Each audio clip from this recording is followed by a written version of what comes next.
Hey guys, Ryan Hodge here, the host of SBB TV, as you know, GI Operational on Twitter. And today, with episode 64 of Black Business Spotlight, our chat is with CEO Charles Malcolm. Now, who is Charles, you might ask?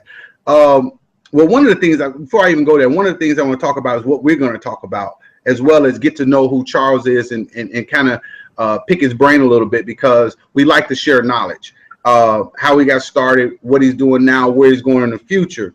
But we're going to discuss this musical monodrama film he has coming up. It's a short play, and it's starring Malik Yusuf, the 5-time Grammy Award winner. So, and that's going to be in Chicago. Charles is also from Chicago, so this is going to be a very, very, very, very interesting thing. So if you're from Chicago, you definitely want to tune in. You want to check out this event as well. Because we got to support our own. We got to support black businesses. It's the only way we can survive, because black business owner, he's going to take that money and support others. And that's just the way it is. And then it's people in the community we can all bring up. So with no further ado, I'm going to bring in Charles. Charles is standing waiting to, how you doing today, Charles? I'm doing fantastic. Absolutely. So how's things up over in Chicago today? Well, you know, it's sunny right now, but tomorrow it might not be. You know, Chicago. They say if you don't wait 5 minutes, it's gonna change on you. So, yeah, I'm waiting for it to be cold. So, man. So I was having a conversation with Charles, and we were talking about, you know, how he got to where he is. So what I want to do is I want to ask Charles to kind of recap and talk about, you know, first of all, what's this project that you have coming up? Let's talk about that, and then we'll backtrack. So the project we got coming up, Black and White, A Man Divided. It's a musical monodrama. Opens October 15th in Freeport, Illinois, at the Freeport Masonic Temple. Basically, what this is not necessarily a play, and it's not a musical, and it's not a concert. It's kind of a hybrid. So what we have is musical acts. We have a very powerful true story narrative. We have Malik Yusuf giving a spoken word entrance to this, and then we have music capping the performance. And the whole point of it is to give a inspirational narrative about the results of racial prejudice and its effects on society. A lot of times, what I have come to find in my several conversations as I travel around this country and internationally, being a motivational speaker in this genre, is the difficulties that we have with race is in relation to different cultures, is the inability to communicate. And we can't effectively communicate because a lot of time we have prejudice from many number of reasons, from history, our life experiences, what we've been taught, what we haven't been taught. And those prejudices inhibit us from making this moral progression past these racial conversations. So what we decided to do was, instead of assigning blame or complaining about it, we said we're going to take this true story of a person who is both black and white, grew up in the African American community, but looks white, and has experienced racism from both blacks and whites his entire life. And then he comes to this place where he realizes that he has the ability, because he's learned through experience and through college and life experiences, failures and triumphs. He's learned that he can communicate effectively with both, and he can essentially be this bridge. So the story explains how society has forced him to continually choose whether he's black or white, and he just refuses to. And finally, he, from society making him choose, he makes all these mistakes because he's trying to find who he is. You know, when my father's black and my mother's white, society is forcing me to choose one or the other, but I don't want to. And so it sends him into this identity crisis. And he deals with the identity crisis in several types of ways. So he you know, from being aggressive as a young man in high school and getting into fights to trying to be a professional singer, and he goes into womanizing. He goes into the Navy, and he ends up making decisions that finds himself dealing with alcohol and so forth. And then he goes into construction, and then he finds that racism everywhere there, and forcing him to be who he really isn't in order to just survive. So he has a construction accident, breaks his back, and he goes on a spiritual journey and starts to find his purpose as he goes back to college, history, philosophy. He writes a couple books. He goes on speaking tours, talking about prejudice and racism and how we can use philosophy to surmount this problem. And then he finds out that every time he gives these motivational speakings, that everybody wants to have a conversation with him about how to bridge this divide. So he finds that he's the one. He's the one that has the voice. He's the one that can understand without a prejudice. And he can understand why someone is racist. And he can understand that sometimes it's not their fault. In fact, we find that most times it's not their fault. They've been taught. They've been in a cultural bubble. And then when they say something, they say the wrong thing in the wrong situation, they're jumped upon instead of compassionately confronted. So this play, the music, the spoken word, this narrative is all to inspire, to say, hey, look, this is the results and consequences in this one person's life of what you guys are doing to each other without seeing it.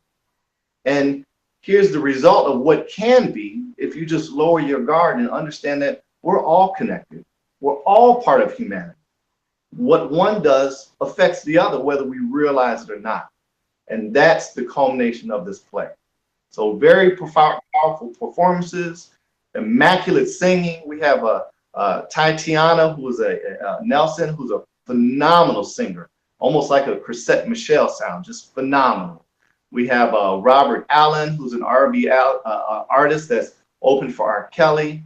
We have Young Flame, another phenomenal smooth spoken word artist who is more of a singer, spoken word artist. And then, of course, 5-time Grammy Award winning Malik Youssef. I mean, that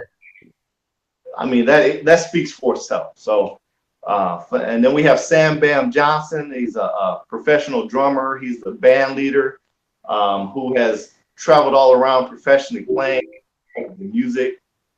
We've got Rashid Sizer, who's directing the performance. This guy he's done several indie films, directed indie films. He's produced music for Chicago artists. He's directing it. So the ensemble is just incredible. And we've done this performance twice already. And each time we've done it, there's been standing ovations, and people won't leave because they want to discuss on how to morally progress society beyond these social prejudices. So that's what we're presenting. Now, and man, that's, you know what, and you said some things, and that's why I can see why people don't want to leave, because that's some very, very important things, because I think that a lot of people, even on a personal level, I have, a lot of white friends, and, and I run Black Folk Hotspots, right? So,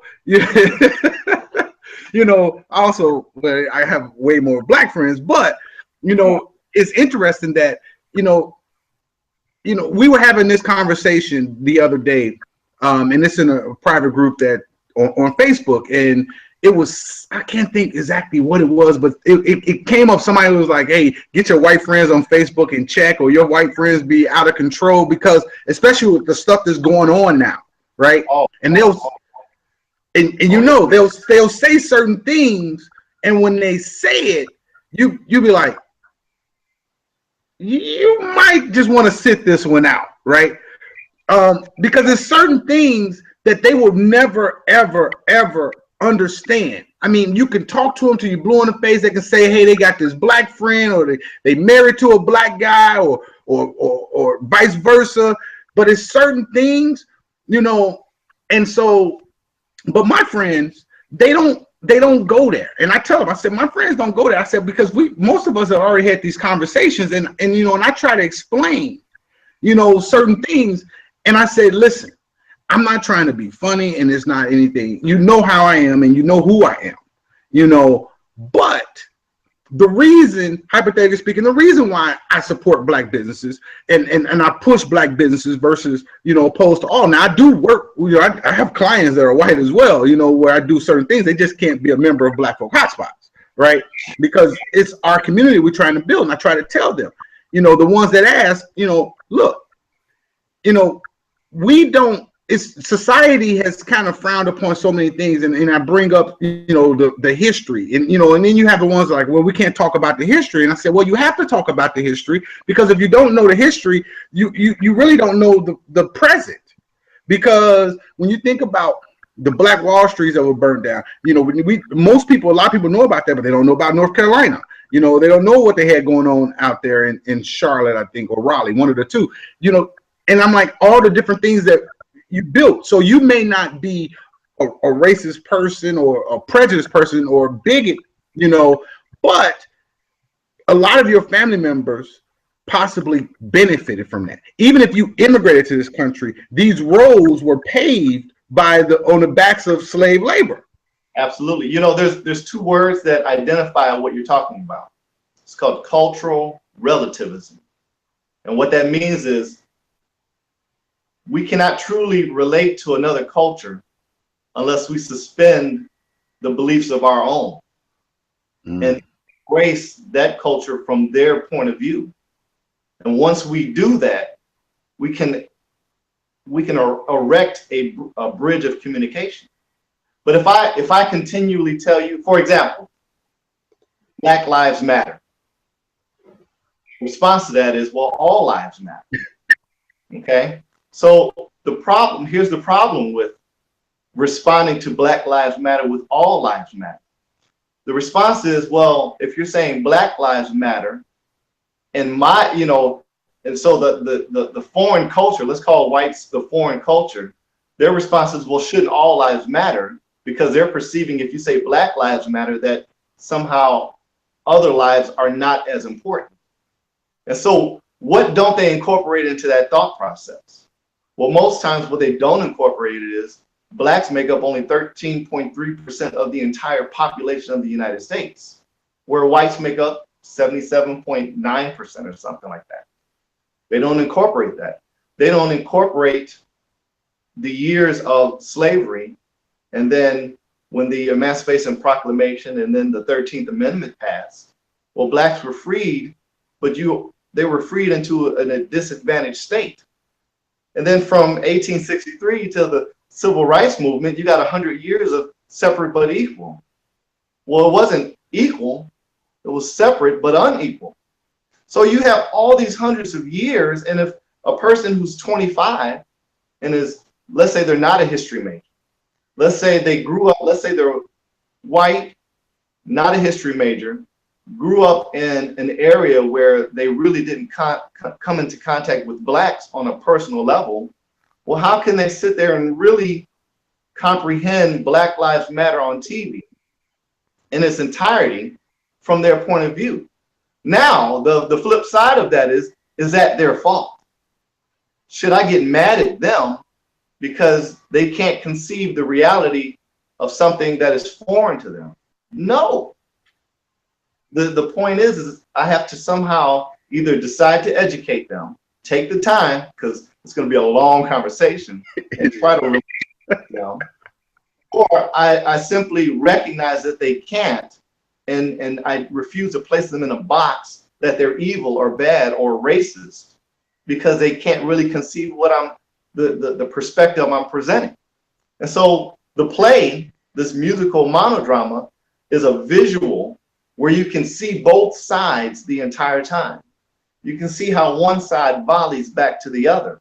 And this perpetuation of prejudicial thinking it just continues unconfronted because of the inability to be tolerant that they can't understand, or the frustration in not being able to explain it to them. So Black Lives Matter is not blacks are more important. It's a recognition that, well, blacks have been disadvantaged. And even after the civil rights movement was not successful in the goal that it was trying to achieve. We still have separate but equal, you know. So the dismissal of it is those that they want humanity to be perfect and in harmony. But the reality is there's too many individuals with their own mindsets about what they perceive to come together and just sing Kumbaya, because you have all these other emotions out there, the hurt, the disadvantaged, the frustrated. They can't explain it to those who can't comprehend it. So the play is the answer. And that's why we say it's more than music, it's more than acting, it's a solution. It's an inspiring solution. I just understand. Look, I'm showing you we understand, and this is what can be. You know, when is that play again? October 15th. It opens October 15th in Freeport, Illinois. Oh man, you know, all right, because I'm like, I want to be there, and I think I'm gonna be in DC. Oh boy, oh man, oh, for the march. Yeah, that's October 10th. Oh yes, right. October 10th. That's a Saturday. 15. Yes. Okay, yeah. Absolutely correct. I'm like, wait a minute, I'm not gonna be. Okay, yeah. Because that, you know what you just said, and I'm so glad that you're doing this, because this is something that I bet you, I mean, that I can see just educating, because, you know, we talked a little bit before we came on air about our backgrounds, and I know that, you know, you were in the Navy and I was in the Air Force, and I know that I was the first black person that a lot of those guys in my flight have ever met in their life. And I always tell this story about this one guy from Kentucky. And I always, you know, I remember walking up to him and saying, "Hey man," I just introduced himself. "Hey man, Ryan Hodge, how you doing?" And he turned beet red. He tensed up, you know, like this has never happened. And you know what? At that point, you know, at 17 or 18, you know, I said to him, I said, "Hey man, it doesn't rub off." Don't even right? You know, don't trip. And I kept doing this like it doesn't rub off, man. I said, and you know, the only difference between me and you, man, is this skin here, right? Because our blood is red, and you know, and I always joke, and I'll be like, "Look, man, if I do my finger like this, you know, I'm white too," you know, as a little joke. And he started to relax, and I said, and then over time, we talked, and he said, "Man, you were the first black person I've ever met in person." I mean, I made a couple other jokes like I don't have a tail, you know, all these different things, you know what I mean? And you know, and I was just trying to make him feel a little bit better to think, you know, because and later on in my life, when I got into, you know, corporate sales and sales trainings and going to these different things, one of the things that I was told that when you run into an uncomfortable situation is try to say what you think the person is thinking. Because once you say that, it changes their thought process in their head to like, okay, so if you think they think you're an asshole, say, "I know you're probably thinking I'm an asshole." You know, however, right, exactly. And it changes because they're like, "Yeah, I sure was. You are an asshole." No, let me explain. But no, and he wasn't the only one that has been the first. And sometimes I feel like I'm the black spokesman for white people. I mean, to white people, because I'm not gonna get mad. I've been called, you know, nigger. I've been called all different type of names, and it doesn't upset me, right? Because I look at it as you just don't know any better, right? You know, some years ago, it was a guy, older guy, about 65 years old. We worked together, and we were going to grab something for lunch. Ironically, his name was Brian, and so we're in a car, and he said he was talking about what he had done the night before, and he was like, "Yeah, you know, me and some of the homeboys in our city, they live in a little small little country city about 20 miles away from where we were at." And he said, I was in Indiana, so it's Couts, and he said, "Yeah, me and a color fella, right?" And I looked at him and I said, What? "Exactly, what color was he?" Right? And he looked, he was like, "Color," right? And I was like, "No, Brian, what color?" And he was like, like you, like black. I was like, "Oh." I said, and what that told me was, and he didn't. This is what he had grown up hearing. This is what he had, some of the same things that I think you just said. This is what he had grown up living. He didn't have a bone. He didn't hate me. He wasn't saying it to be facetious or saying it with any malice or anything like that. Blacks. That's how he acted. It wasn't a negative, disparity. This is just how he acted. Nobody confronted him and accepted him. And I took, and so I took it as a time to educate him. I was like, hey, we're not really saying colored these days, But even if you go back in our history, we use color. We use color. We use Negro. I mean, not many of us use the word nigga, like it's used today, but we use those words. I look back at Malcolm X or Martin Luther King saying Negro or color. The American Negro is not the African from Africa. This is the American Negro, and this was 1967. When he was speaking about blacks in America. And what's funny you say that is that gentleman said color. Then we were black. Then we were African American. What does that tell you? That tells you that there's a search for an identity, trying to identify. The United States is one of the most popular countries in the world where we have to identify our ethnicity along with our nationality. Hello, I'm African American, Irish American. And what's funny is you don't hear anybody saying I'm English American. I'm English, I'm German, I'm Irish, but in the United States, I'm African American. You have to identify with where your origin, your ethnic origin is, to somehow qualify you as to who you are. Qualify. That's effectively what you're doing. And what we don't realize is that there's a subconscious reaction to that. When I was in the Navy recruiter's office, I remember I told him when you had to mark down your ethnicity, and I was still struggling with, am I black or white? And I guess to be technically correct, if you want to go back to the time of the slave, I'd be a mulatto, which was seen as worse than black or white. I was a mutt. I was a half-breed.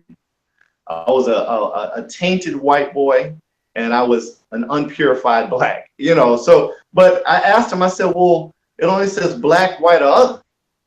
What do I mark?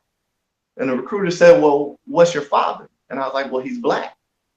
And he said, well, that's what you are as far as the government is concerned. And I say in the play, I said, all this time, all this confusion I've been going through my whole life, it took the government to tell me who I am. Because that's how we identify in this country. We're, since the time of slavery forward, it's like, okay, we want to make sure you are, not who, you are what you are, so you can be segmented into this classification in this country. And until we wrap our minds around the terrible aspect of that on the consciousness of a person, we're never going to get to the point where we're just the human race. We're always going to be an ethnicity first and then a human.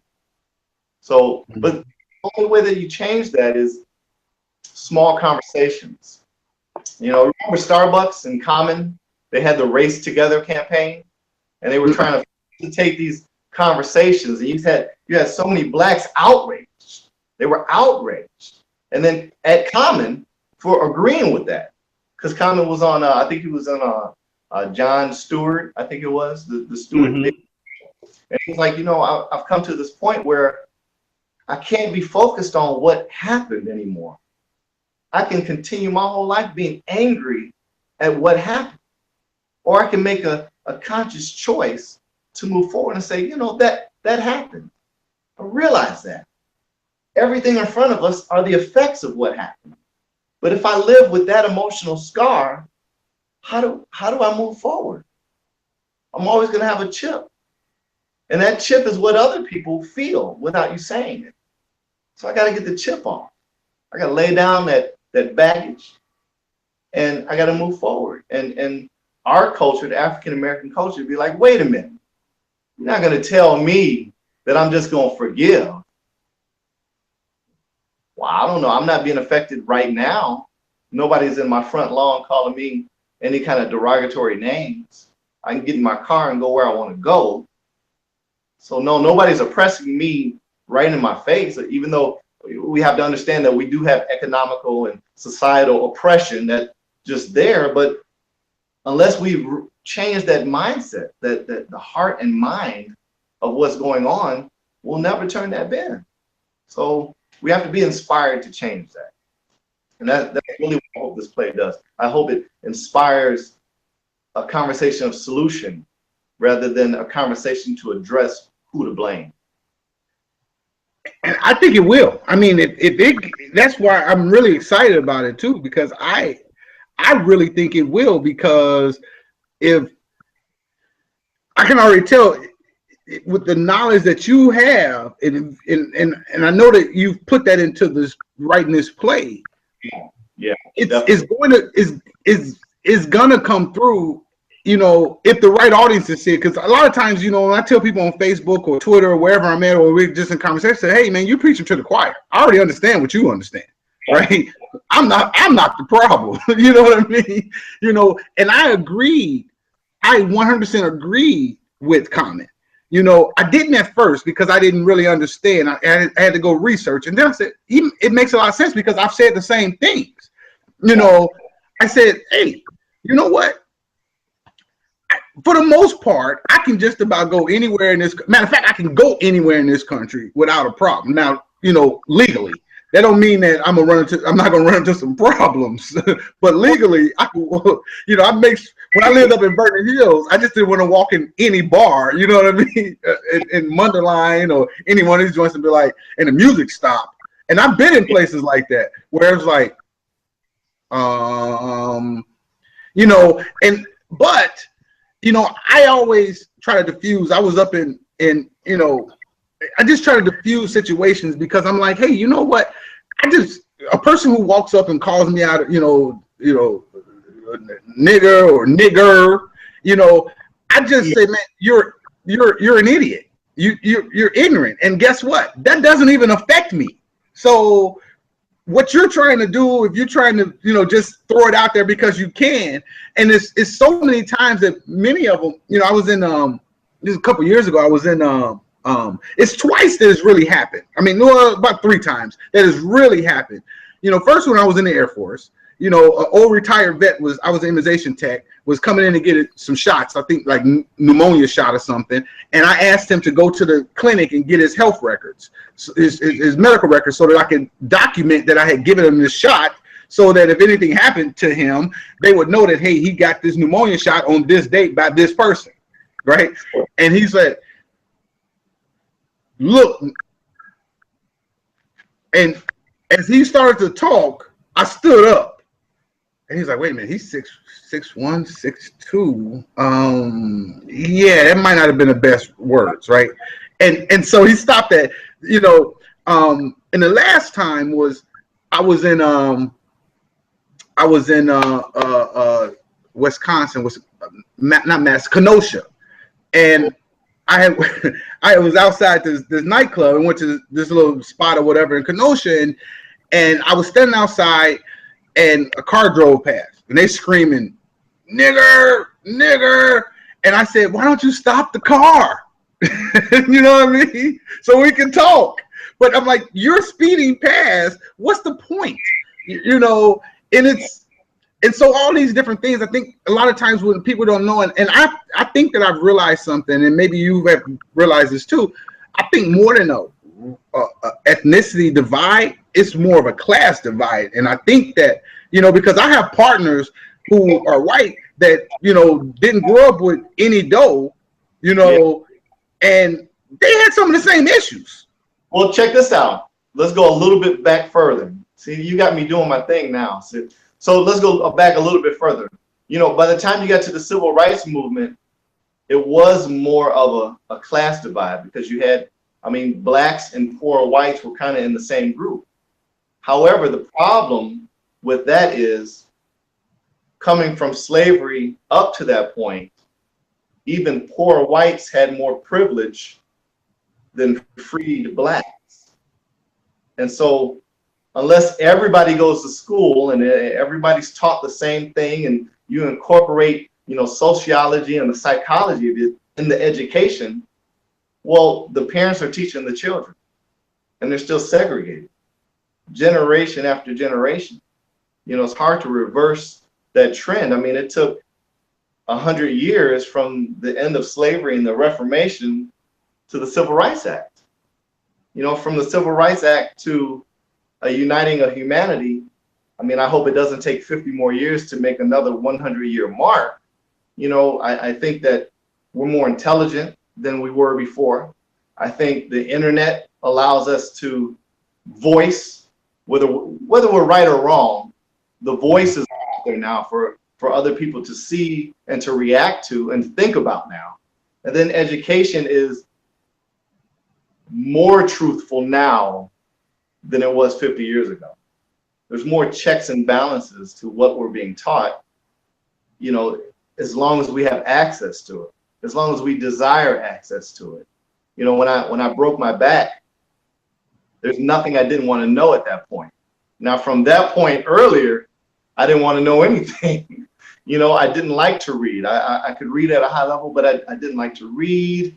I was into the visual and, everything was about being macho. And once I broke my back, I had to change my focus. I said, well, I can't just beat everybody up that I disagree with or impress my physical, ability on them. I'm going to have to become mental and intellectual.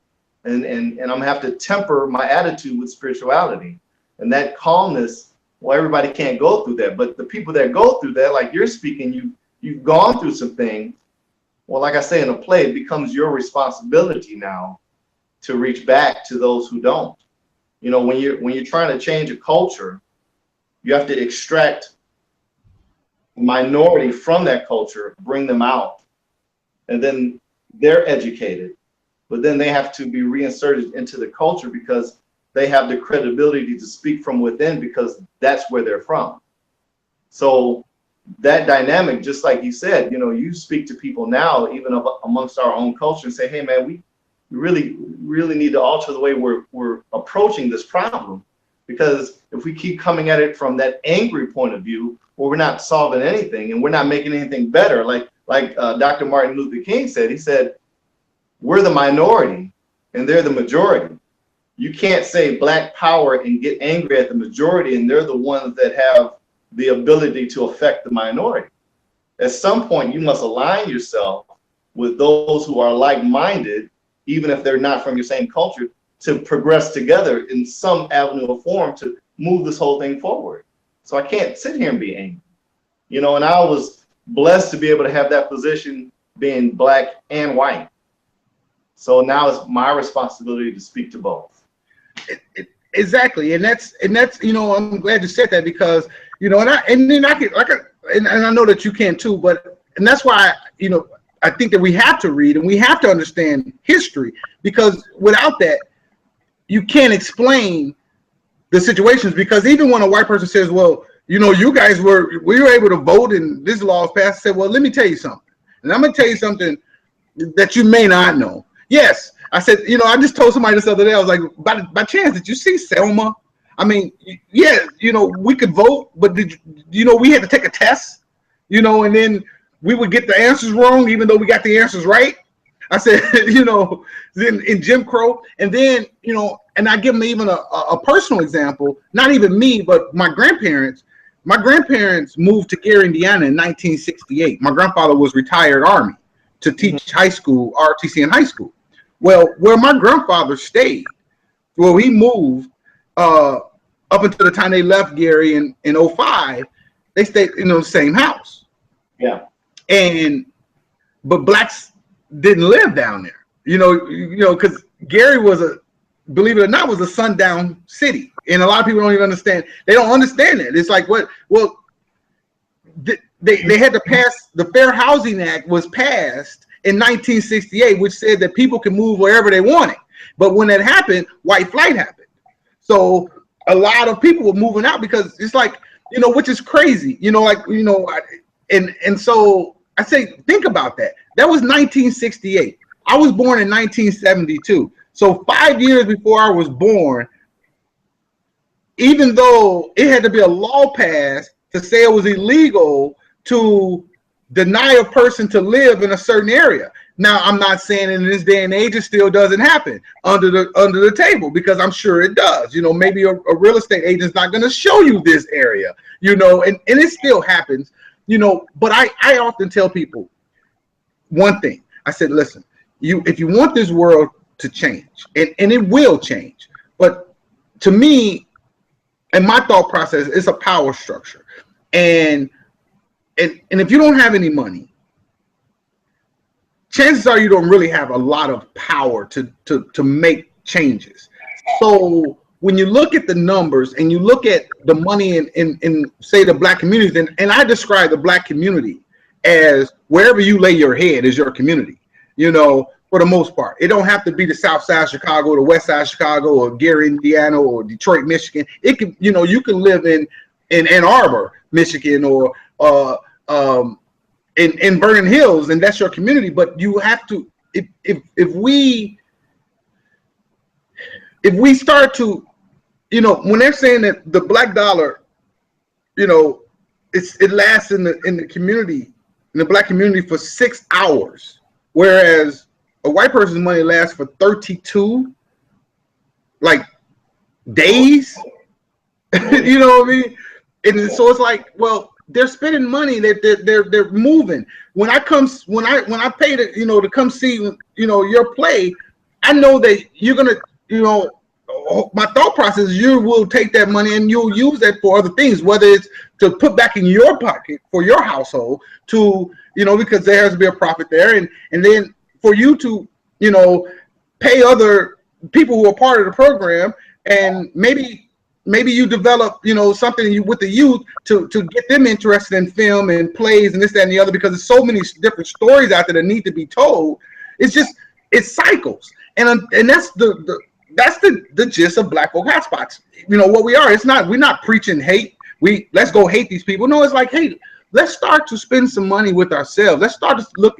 If you're looking at going to the movie theater, maybe it's a play like that like you have one that's going on this weekend, right? Mm-hmm. That we can go do. And another thing I do is I don't just focus on black businesses. I focus on black professionals, because I was a black professional, and what I mean by that is I was a black salesman. I sold cars. I sold real investments and mortgages and insurance and technology. So when even though I worked for Citigroup or Lakeshore Ford or CDW, a company ran by multi-million-dollar businesses that were ran by white people, that money had to trickle through my hands. It paid my family's bills. It took care of my daughter. It put allowed us to go do certain things. And those are the same things that I think about. So it's like, look at the State Farm agents, Walmart. People are like, oh, boycott Walmart. I'm like, wait a minute. So you're going to boycott Walmart. And I don't know how your financial situation is set up, but if I need some lotion and it's $3 at Walmart, I don't know. I may not be able to go spend $5, $6, and I understand why it's like that, because you're buying a smaller quantity, they're buying in millions of quantity, But it's like I say, well, look, Walmart hires black people.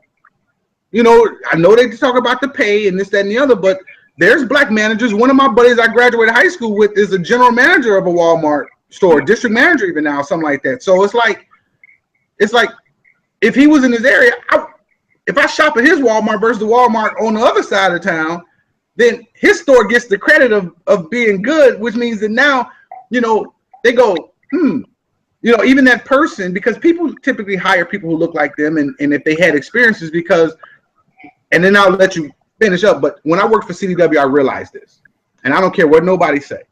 And if anybody from CDW is watching this, yes, I figured you guys out, right?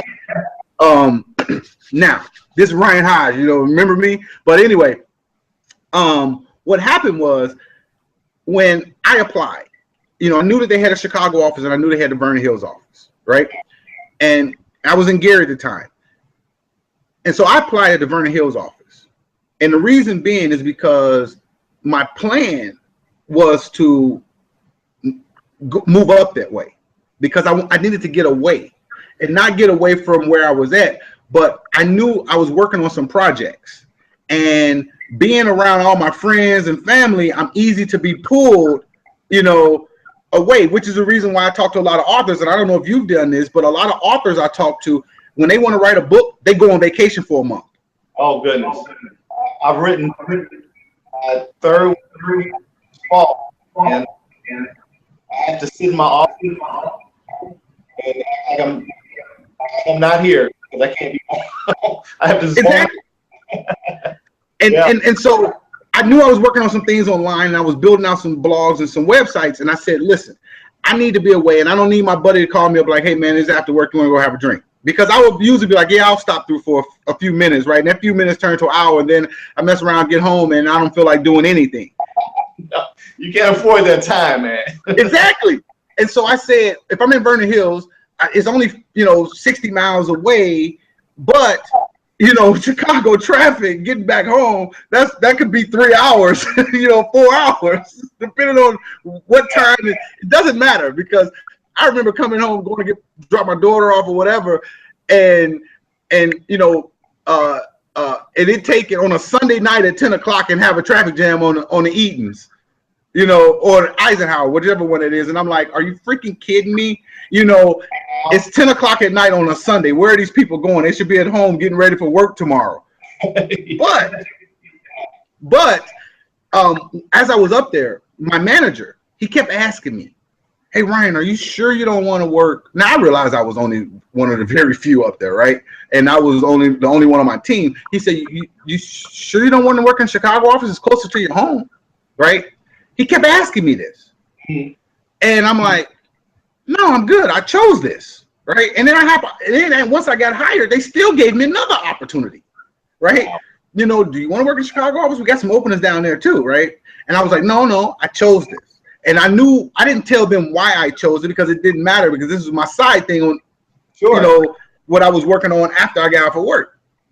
So anyway, fast forward some time, never knew. I just thought he was just trying to help me out. Fast forward to about maybe a year later, and I'm now living in Chicago, and it's a snowstorm. And so I'm like, I'm not driving 42 miles. And it was 42 miles to live in the South Shore off the 67th and Jeffrey. And I'm like, I'm not about to drive to Vernon Hills in this snow, right? And so I called my manager. I was like, hey, do you mind if I work in the Chicago office today, just plug in at the desk down there? And he was like, I said, because the weather's bad. He was like, absolutely not. You sure can. When I walked in that CDW, that office, it went from about 1% black in Vernon Hills or 2% to like 30-40%. Wow. And I'm like, now I know why he kept asking me that. But I don't think that it had anything to do with it. But when you look at the demographics of Vernon Hills, sure, it hired accordingly. When you look at the demographics of Chicago, it hired accordingly, because people tend to hire people who they're more comfortable with. You know, they might think you could do a better job, but if they don't feel like, you know, the customers or this, that, and the other are going to, you know, dig you, they're not going to do it. Yeah, definitely. Definitely. And that's why I support Black, because I think that we will hire our own people. I think that it's 2.6 million Black business owners on the books in America. And I think something like 95% of them are solopreneurs, you know. And so I often say that if just 2 million or a million of those 2.6 could hire one person, you will totally wipe out the unemployment rate. That's a very, you know, I like simplified ways of looking at things. So that is a very simplified way of looking at it. I mean, it's people out here, and my thought is people out here that they don't want to be on, you know, on SNAP or whatever you call it, whatever the welfare, food card or whatever. They don't want to be on that. It's people out here, and I know young cats. You know, I look at these people, these cats that are, you know, selling dope and doing different other things and this, that, and the other. A lot of them don't want to be selling dope. What they want to do is get their mama out of the hood. You know, they want a nice car, which why wouldn't, I mean, it's not wrong to want something nice. It's not wrong to have a nice house. It's not wrong to have nice clothes. It's not wrong to have a television in your own room, your own TV. It's not wrong for that, you know, but they don't know maybe another way. And, you know, we can go into a whole nother subject when how stuff got into our neighborhoods, but, you know, it's, so that's my passion for what I do and why we're even talking, because without Black Folk Hotspots, we may not have even never met. And so I really appreciate, number one, that film. I'm gonna do everything I can to be there on the 15th. Is it just one day, or we'll run a couple days, or what? This is the debut of it, and then after the debut, we're going to release more dates, but we don't want to release anything until the debut and give that area an opportunity to have, because that area, Freeport, they really need, you know, they're really trying to build. And so we want to support that area as well for welcoming us in there with this musical monodrama. So we're gonna start there, and then after that we'll release more dates. Now, the other question is, are you entering in any film festivals, or?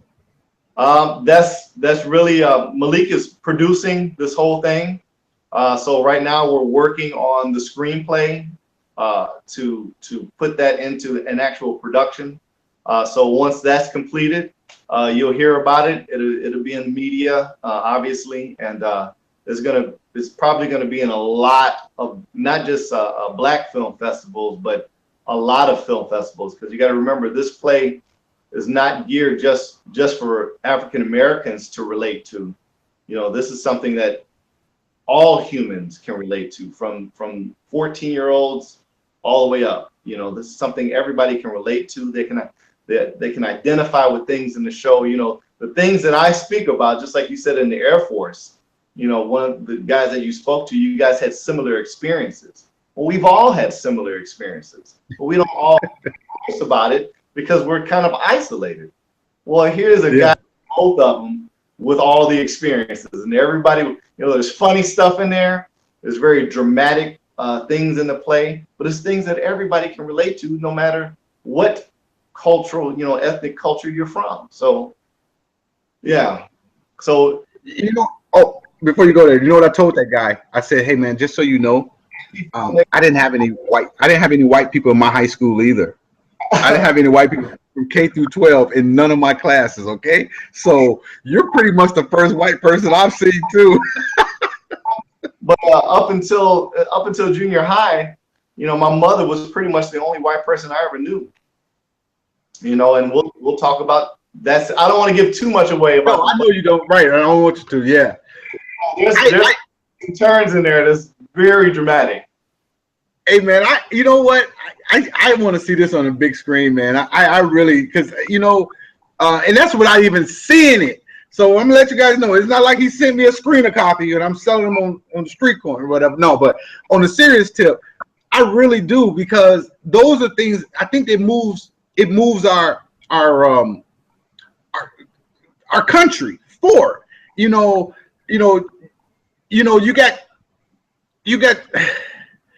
And while I'm not 100% mad at him, but you got Trump running on a platform of Make America Great Again. I'm like, wait a minute, great again? What do you mean? Are you going to put a, you know, are we going back to slavery or what? Because, you know, at what era was it great? You know, 2 minutes, and then I got to run. I got another thing to do. So here, let's wrap up then. So you got the last 2 minutes. Okay.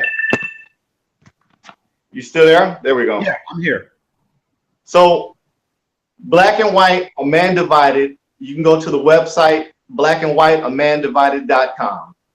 The play is more than music. It's more than acting. It's an inspiring tale filled with visual and poetry and singing and acting that inspires humanity with a solution, all wrapped up in one performance. Tickets just went on sale today. You can go to blackandwhiteamandivided.com, go to the purchase tickets page, purchase a ticket.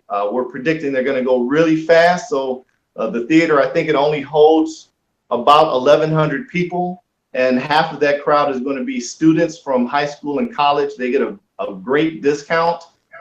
So it's going to fill October 15th, Illinois. Come out and check it out. You got Tatiana Nelson, you've got Sam Bam Johnson, you got Rob Allen, and Antoinette coming out to sing. It's going to be a phenomenal performance you do not want to miss. So thank you for having me.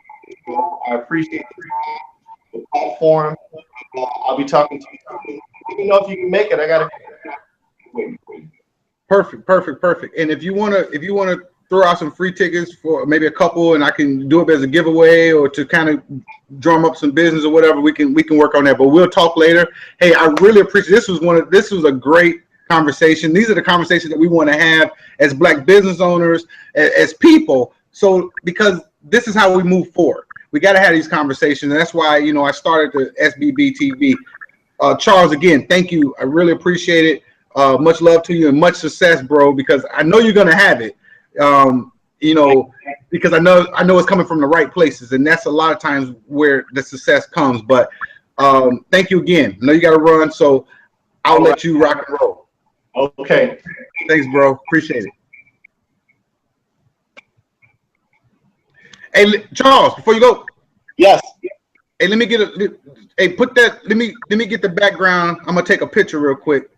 Okay. Oh, it won't let me get it. Nope, never mind. Okay, but can you? I'm gonna get that flyer. Yeah. So we can get it out, start getting it into a rotation, so people can know about it too. So, okay. I'll have it in about an hour. Perfect. Appreciate it. Well, thank you. All right, bro. You got it.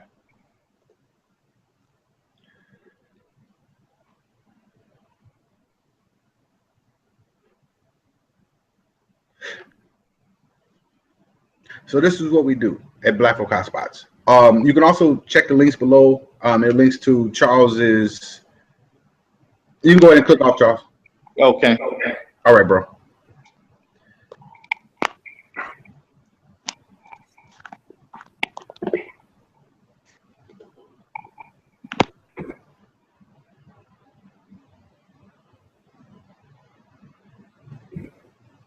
He's gonna get it sooner or later. Technology.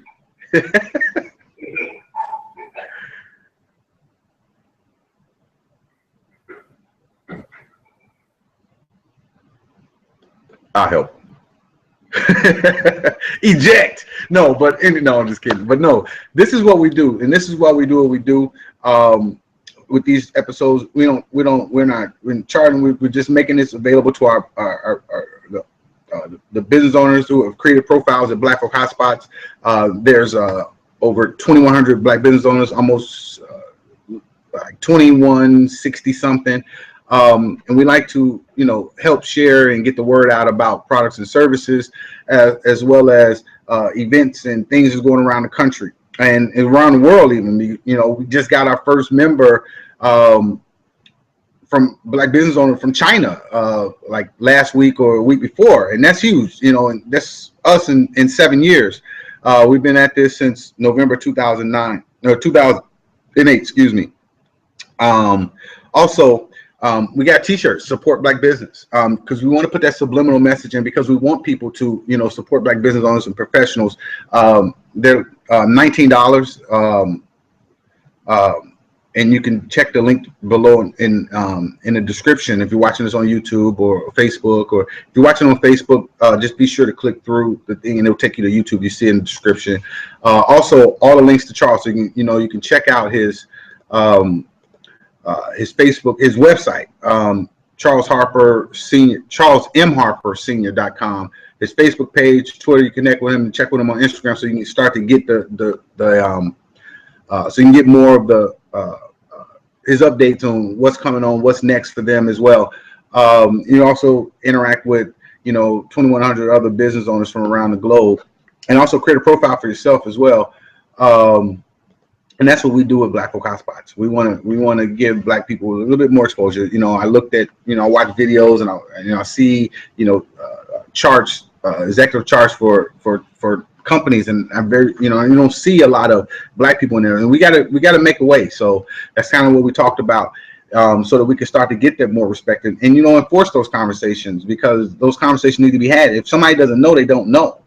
But when they see you doing what they want to talk to you, I get stopped all the time. I got stopped, maybe a couple months ago by a police officer in a city, and he just wanted to know how can he mend the difference between, the police officer in the Black community, or the Black community and white community. And I told him, and I gave it to him frank. But anyway, guys, I'm gonna let rock and roll.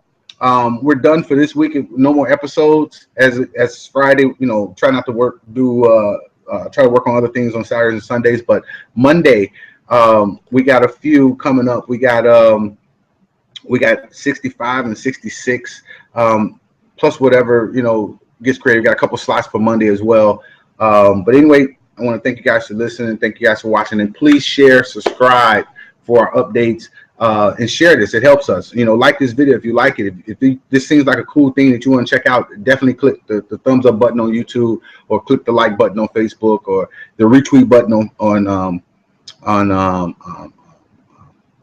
on Twitter. So thanks for watching. I really appreciate it. Ryan Hodge, the host. You can find me at GI Operation on Twitter, or you can find a network at BFHS Network. Talk to you guys soon. Appreciate it.